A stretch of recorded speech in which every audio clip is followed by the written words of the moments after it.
there is emerging on the face of the earth a new human, an infinite human, and that human is you. Welcome to the Infinite Human Talk Show with your host. Hello, you divine, infinite human beings. You're all that is, ever has been, and ever, ever, ever shall be.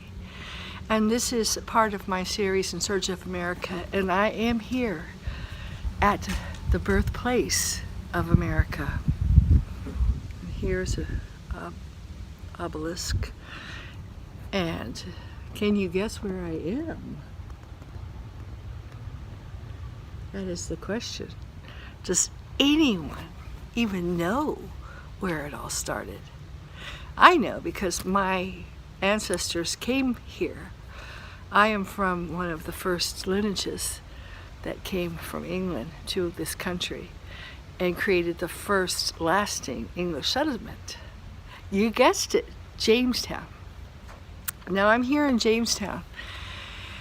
And it's very interesting because history repeats itself until you get the aha and change it, okay? Not only you have to understand, you have to change it. And I spent the other day at ARA, the Edgar Casey, and I bought the transcripts that he had of Atlantis. These were documented, transcribed readings that he did for people. Now, he started reading, and all of a sudden, past lives started popping up, which, you know, scared the bejeez out of him and his followers because he was a Sunday school teacher from Hopkins, Kentucky. And then, as he progressed, another thing started appearing. The past lives went beyond recorded history into a time of Atlantis. But what he was doing was he was trying to heal people of karmic patterns that was creating dis-ease. His readings, his hypnotic state was to help them to find cures for their ailments. And he began to, a lot of stuff going on here. He began to find out that a lot of these karmic patterns kept repeating themselves, and they had been from Atlantis. And in fact, I'll even go further to say Atlantis has been repeating in a time loop, an artificial time loop for millions upon millions of years. But that's aside, and that's my book, The Infinite Human. But basically, these karmic patterns keep repeating until you break them and change them. And he also said that many of these Atlanteans, Lemurians, are incarnating now in this time plane because we're coming up to the same choices, the same decision, whether to recreate the past and continue in a time loop, which I call 3D Earth timeline, going nowhere, which the Hopi prophecy talked about. The two-hearted people that ends abruptly, the line, or we're going to change the karmic pattern. So, since I am American, since I am actually from here, since I have chosen to live in another country, and I have been talking about, hey, you know, America, wake up, we've got to shift things, because I think a lot of Atlantean starseeds, or whatever, you know, you're from all over, but anyway, a lot of starseeds have incarnated in America because this is where we are right now. These are the shores of Atlantis, and Atlantis was huge. It reached all the way, you know, in its great days. It kept getting smaller, but the Lemurians came to Atlantis when their continent sunk, and then it reaches from the Yucatan to the Mississippi Basin, according to Edgar Casey, all the way, of course, to England, and then parts of Europe and Egypt, you know, the Mediterranean, Crete, all that. So even into, okay, so it was huge. And this is a long time, but now I'm bringing this up because we are now recreating Atlantis here, we have, and we're choosing whether to continue in that loop or to heal. So I was reading last night his transcriptions of people, and what it was is that he called them an entity, and they were like just their daily lives. And many of them, there was a class division of two classes, and there was like those who, you know, were the wealthy, and then the slaves or the workers who were considered non-humans, you know. Black Lives Matter, right? Okay, so that was going on even back then. And you know, so there was a lot of stuff that started that caused the fall of Atlantis. So what happened here, okay? I'm going to give you the real history.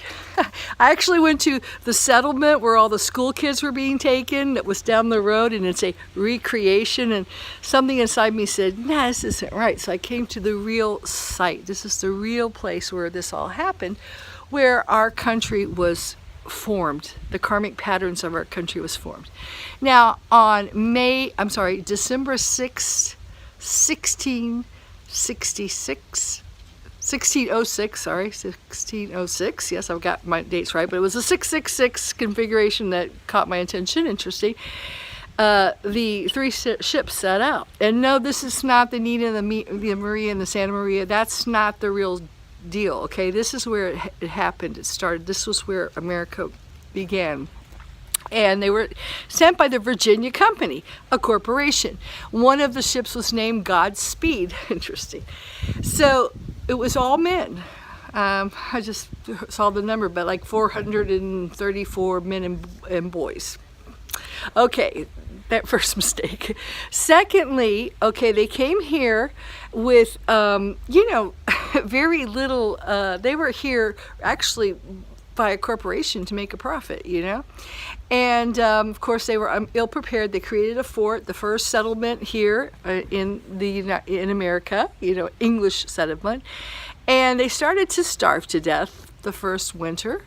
Surprise, surprise, because they just didn't know how to communicate with Mother Earth, to live off the land.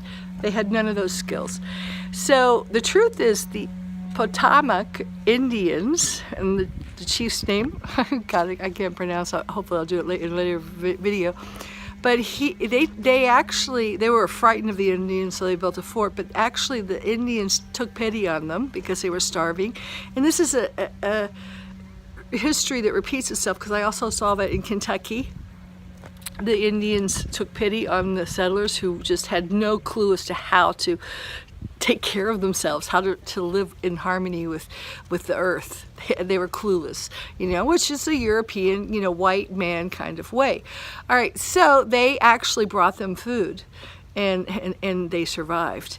Now, what happened, though, instead of what could have happened, and this would be the cure, is that they began to be grateful, form a union, learn how to, you know, become self-sufficient, learn how to plant, hunt, you know, learn the medicinal properties and the nutritional properties of the Mother Earth that the Indians, these natives, could have taught them. These descendants, most likely from Atlantis, okay? But no, they didn't do that, did they? What they did instead was just wait for the corporation, the Virginia Company, to send reinforcements and food, you know, the food that they could eat. And then what they did was they planted tobacco. Instead of just planting food, they planted tobacco. Doesn't that sound so familiar today? You know, the corporations are dictating what we eat, what we plant, what we think, everything. So they planted tobacco because it's a cash crop, and it could make a lot of money for the investors back in England. And they began to get pissed off at the Indians because they weren't giving them more food for free. And that's what started the wars. And if you don't believe me, I looked this up in Wikipedia today. This is my kind of emotional interpretation, but you can, if you make Wikipedia your god, you can see what happened. Now, this is also memories, you know, and because I've come here many times as a child, and past life memories. But what it is that, you know, it was a refusal to become self-sufficient, the wrong allegiance to England and to corporations. And, you know, they could have come together in such a beautiful, peaceful way of sharing knowledge of Mother Earth with the latest technology. Of course, for them were those big ships, and, you know, they had information that could have been shared. But they didn't do that. And they planted a cash crop. They started warring with the Indians, which, if you look around in Virginia, there aren't any Indians. So these treaties that they kept making, they kept breaking. Obviously, we don't even have to guess at that. And then, because they had this huge cash crop, a few years later, they went over to Africa and they took a bunch of, stole a bunch of indigenous people there, brought them over, made them slaves to serve this greed of the corporations. So that was the birth of America, right here where I'm standing. You don't have to go through, it just spread. I mean, the same story kept repeating itself everywhere. But it was a story of not becoming self-sufficient, first of all, and putting your allegiance with corporations. Hello. You can see the Groundhog Day time loop we're in. And just taking advantage of the indigenous people, seeing them as lesser than, and then, going over to, let me get the sun here, to Africa and getting slaves to work the land to make the landholders richer. So that is the birth of America, and that is the karmic debt that we've incurred, and that is what we have to change. We, the starseeds, the Orpheans, those who are going to make a difference here, we have to change that. We have to stop, first of all, putting our allegiance towards corporations, becoming self-sufficient, working in harmony with each other, okay, and Mother Earth. And it's very simple. The cure is very simple. That's in this Make America Great Again. Well, guess what, guys? We didn't start out so great. So what we have to do is, make Atlantis great again, because it was the golden age there when we did follow the law of one. But that's another story. Okay, I'm going to continue my walk around Jamestown. Hello. This is the truth about Pocahontas. Behind me is a statue of Pocahontas. And like many, we grew up as a child thinking of Pocahontas at Thanksgiving and, how wonderful she was, that she married whoever, John Roth, really, not John Smith, and saved his life, and, how wonderful it was that the two cultures came together. But the truth be told, Pocahontas did come. And she was the daughter of the chief who took mercy on these poor starving men and brought food, trying to help them, heal them, probably brought them some herbs so they wouldn't die of all the diseases they got the first year. And she was helping them. How kind. And this is what we did, the Americans, my descendants, my ancestors.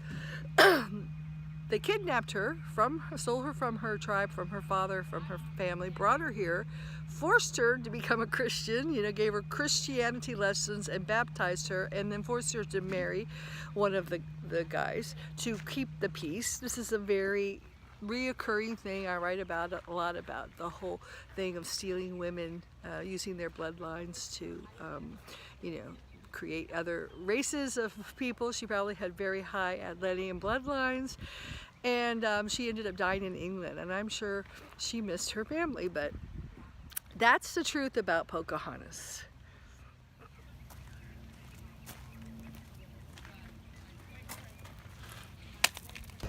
So behind me is Captain John Smith. I guess he's credited as one of the captains, that founded this settlement, the first lasting fort first in town in America, where America was born. One of the captains of the 3 ships that came here.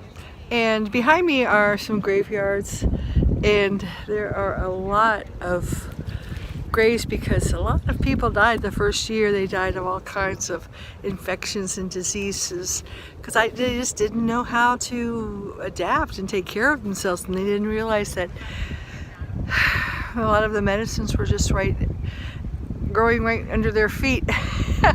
And they didn't have that knowledge. But as I said before, I believe Pocahontas brought that knowledge and information. I think she was divinely inspired to do this. I think she was a very good person who got, like I said, kidnapped and converted to Christianity. So this is, I think, a very important message that we can learn also, because I see so many very powerful, loving, kind, giving, especially women who have come here to serve from very high levels. our good intentions misused, being caught up in the agenda, as obviously all these people were. You know, it was all part of an agenda. You know, there was a lot of dark hands behind it, you know, using corporations like the Virginia Company. After that, it became, of course, the property of King James, and then England, and then it still is, basically, but that's another story. So, you know, the point is, though, you have to really be clear. At that time, perhaps that was all that was available, but now we have a lot of, we're changing the karma. We're stepping out. We're not giving our power away to these other entities. We're not giving our power away to corporations, hopefully. And how does that start? That starts by being self-sufficient, by not waiting for them, by not needing them. Because when you need them, you become part of their agenda. And I see that happening. So, beautiful, beautiful place to begin a country. And of course, there's always been the fight of good and bad. We've had many good people, and we've had a dark agenda going on. But it's time to just not give our power away to these dark agendas. The time has come. We're in an ascension cycle. So I hope that's the lesson you've taken now for creating the new America. Not make it great again, create a new America, a new Atlantis, and to create it in harmony with the law of one on the 5D timelines. Ciao for now.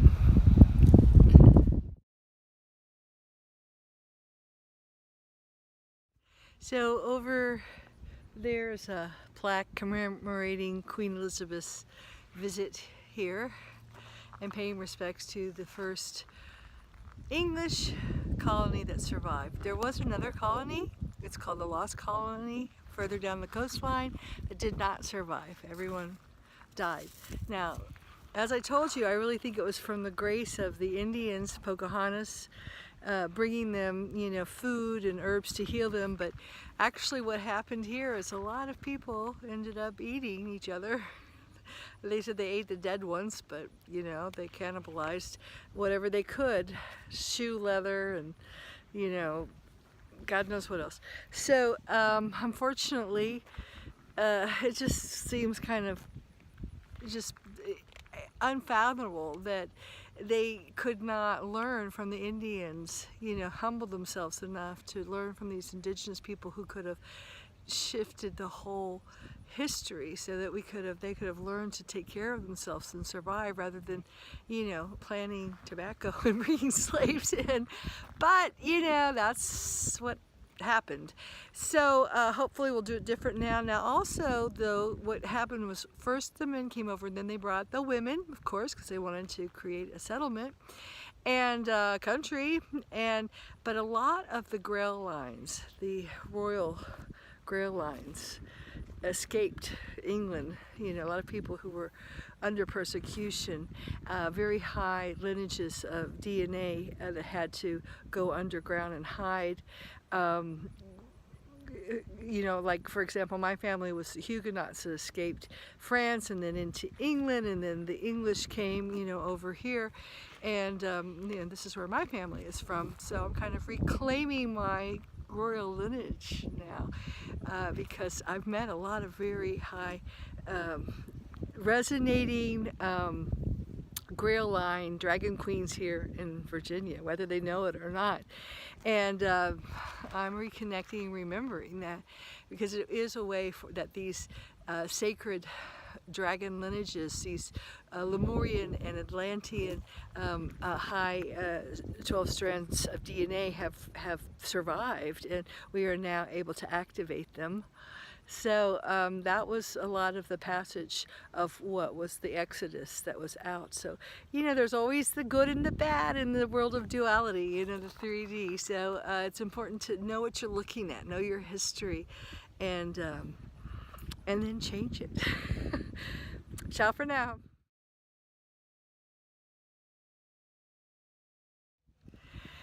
So I want to wrap this tour up here of Jamestown, the first where America began, and we just had a really great guide. I mean, he was a historian, a scholar, and the scholars, anyone who has really studied history and still has some brain left, cerebral fluid flowing through their minds.